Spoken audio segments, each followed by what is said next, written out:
राहुल गांधी जी मोदी जी की तरह बिन बुलाए पाकिस्तान जाकर नवाज शरीफ का केक काटने नहीं गए, और वहां से जब प्रधानमंत्री गए थे तो पठानकोट में क्या हुआ था आप सबको मालूम है। आदरणीय मित्र, जब मैंने आज सुबह चेक किया तब तक इस देश का कानून यह था कि आप अपने सगे संबंधियों, अपने दोस्तों, अपने रिश्तेदारों की शादी में स्वतंत्रता से जा सकते। श्री राहुल गांधी जी एक निजी शादी समारोह में मित्र देश नेपाल में भाग लेने गए। आज तक तो इस देश में परिवार के साथ, दोस्तों के साथ उठना बैठना, शादी के समारोह में भाग लेना अपराध नहीं बना है। हो सकता है कल परिवार रखना, क्योंकि आरएसएस को यह बात पसंद नहीं है, गृहस्थ बनना और शादी समारोह में भाग लेना कल से अपराध हो जाए। तो आप और आपकी एजेंसी जरूर ट्वीट करके बता दीजिएगा, ताकि फिर हम अपना स्टेटस उस प्रकार से बदल लें। साथियों, इस देश में भारतीय जनता पार्टी और उनके मित्र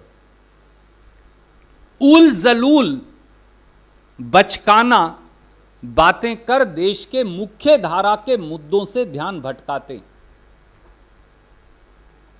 माननीय प्रधानमंत्री या मुख्तार अब्बास नकवी या बीजेपी के मंत्रीगण तब नहीं बोलेंगे जब भिवानी में एक नौजवान फौज की भर्ती 3 साल से न होने के कारण फांसी लगाकर आत्महत्या कर लेगा बेरोजगारी के चलते। भारतीय जनता पार्टी के नेतागण तब कुछ नहीं कहेंगे जब देश की संसद के सामने एक किसान फंदा लगाकर आत्महत्या करने को मजबूर हो जाएगा। क्या मुख्तार अब्बास नकवी को नौकरी मिलने से पूरे देश को रोजगार मिल गया? क्या भाजपा की आय 8,300 करोड़ होने से पूरे देश के पास संसाधन हो गए? भाजपा के नेताओं से मैं हाथ जोड़कर विनम्र अपील करूंगा, थोड़ा सा झांक कर तो देखिए अपने अपने इलाकों में। 8% तो बेरोजगारी की दर और लगभग 10% शहरी बेरोजगारी की दर है। हरियाणा सरीखे भाजपा शासित प्रांतों में बेरोजगारी की दर 34-35% है, और इसमें भाजपा कांग्रेस का सवाल ही नहीं। मैं एक कदम और आगे बढ़ता हूं, हो सकता है हमारे किसी प्रांत में भी हो। सवाल यह नहीं, सवाल यह है कि सरकार तो एक महीने में जीएसटी से 1,67,000 करोड़ रुपए कमाकर हाईएस्ट रिकॉर्ड हमारे से टैक्स वसूली का स्थापित करती है, और देश के 45 करोड़ लोग रोजगार ढूंढना ही बंद कर देते हैं। 84% की आय घट जाती है। पूरे देश में बिजली हो, रोजगार हो, महंगाई हो, उसका हाहाकार मचा है। और अगर कोई बिजली की कमी, महंगाई, बेरोजगारी के बारे में कहे तो आप उसे गालियां देते हैं। जिम्मेवारी, कर्तव्य उनका है जो 8 साल से सत्ता में हैं और 2 करोड़ रोजगार हर साल देने का वादा कर सत्ता में आए थे। आज जवाब दीजिए, 16 करोड़ रोजगार कहां गए जो आपको देने थे? 16 करोड़ नौजवानों को रोजगार दिया नहीं, 25 करोड़ का रोजगार छीन लिया। और सवाल हमसे पूछते हैं। मैं माननीय प्रधानमंत्री जी से कहूंगा, सब काम बंद कर दीजिए, एक आपात बैठक बुलाइए अपने मंत्रिमंडल की, और अगले 24 घंटे में इस देश में अगले 30 दिन में 5 करोड़ नए रोजगार पैदा करने का ब्लूप्रिंट दीजिए, ताकि आए दिन बेरोजगार नौजवानों द्वारा फंदा लगाकर मौत की घाट उतर जाने की खबर अखबार और टेलीविजन की सुर्खियों से आगे बढ़ पाए। धन्यवाद।